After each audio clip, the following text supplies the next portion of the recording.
حکم العذر بالجهل در عقیده. سوال: شما درباره مسئله عذر با جهل چی نظر دارید؟ مخصوصا در مسئله های عقیده. الله شما را پاداش دهد. لطفاً برای ما این موضوع را شرح دهید. جواب: الحمدلله. عقیده یعنی اعتقاد درست مهمترین چیز در دین است و بزرگترین وظیفه هر یک انسان می باشد. معنای عقیده این است: اعتقاد به الله، به فرشتگان، به کتابهایش و به پیامبرانش، به روز آخرت و به تقدیر نیک و بد آن، و همچنین ایمان داشتن به آنکه تنها الله سبحانه و تعالی سزاوار عبادت است و گواهی دادن به کلمه لا اله الا الله، یعنی نیست معبود به حق بجز الله، و گواهی دادن به اینکه محمد صلی الله علیه و سلم رسول الله است که الله او را به سوی انسانها و جنها فرستانیده است و او آخرین پیامبر است. و همه این از اساسهای عقیده هستند و برای مردان و زنان فرض عین می باشد، یعنی هر یک شخص باید آنها را داند و به آنها ایمان داشته باشد. ایمان به روز آخرت، ایمان به بهشت و دوزخ و حساب و کتاب و وزن اعمالها، گرفتن کتابها به دست راست یا چپ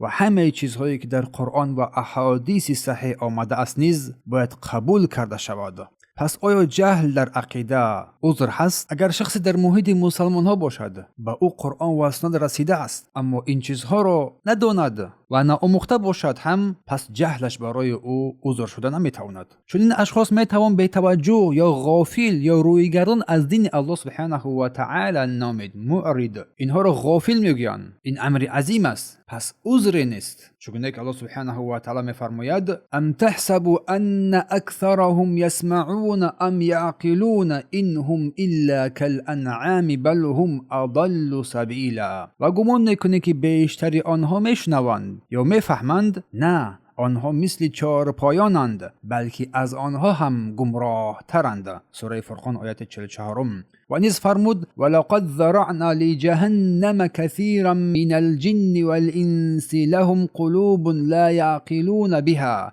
ولهم اعین لا یبصرون بها ولهم آذان لا يسمعون بها اولئک كالانعام بل هم اضل اولئک هم الغافلون. و نیز الله سبحانه و تعالی فرماید: ولقد ذرعنا جهنم كثيرا من الجن والانس. به درستی که بسیاری از جن و انسانها را برای دوزخ آفریده ایم. لهم قلوب لا یفقهون بها. آنها دلها دارند ولی نمیفهمند. لهم اعین لا یبصرون بها.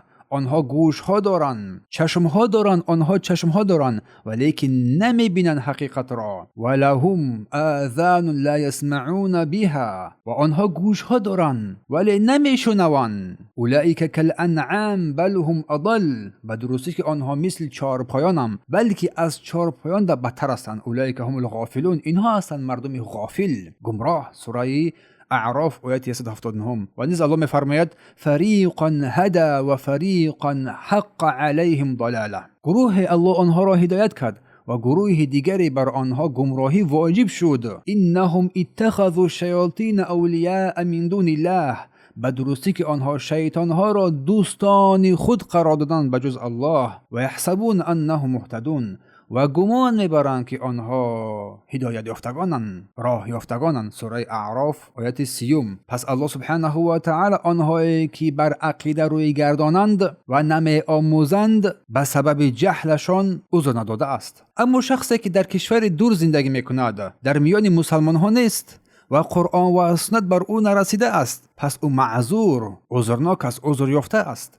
حکمش مثل اهل فترات است. اگر در همین حالت بمیرد، در روز قیامت امتحان می شود. اگر اطاعت کند به بهشت می دراید و اگر سرپیچی کند به دوزخ. اما مسئله هایی که چون بعضی حکم های نماز، زکات و مانند اینها که می تواند بر بعضی ها پوشیده ماند، اینجا می تواند عذر بر جهل قبول شود. زیرا نه هر کس می تواند آموختن این گونه مسئله های فقهی را داشته باشد. در این بابت شریعت آسانگیرتر است و وظیفه هر یک مسلمان بر هر مرد و زن مسلمان واجب است که دین را آموزد.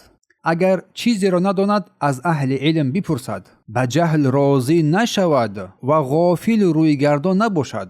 زیرا الله سبحانه و تعالی ما را برای عبادت آفریده است و راه عبادت درست تنها با علم به دست آورده می شود و علم به غیر توجه و بی‌طرفی و بی اهمیتی به دست آورده نمی شود. الله می فرماید فاسألوا اهل الذکر ان کنتم لا تعلمون. از اهل ذکر یعنی عالمان پرسید اگر چیزی را نمیدانید. سوره نحل آیت 43. و رسول الله صلی الله علیه و سلم فرمودند الا سألوا اذ لم یعلموا. آیا چرا نپرسیدند وقتی که نمیدانستند؟ انما شفاء العی السؤال.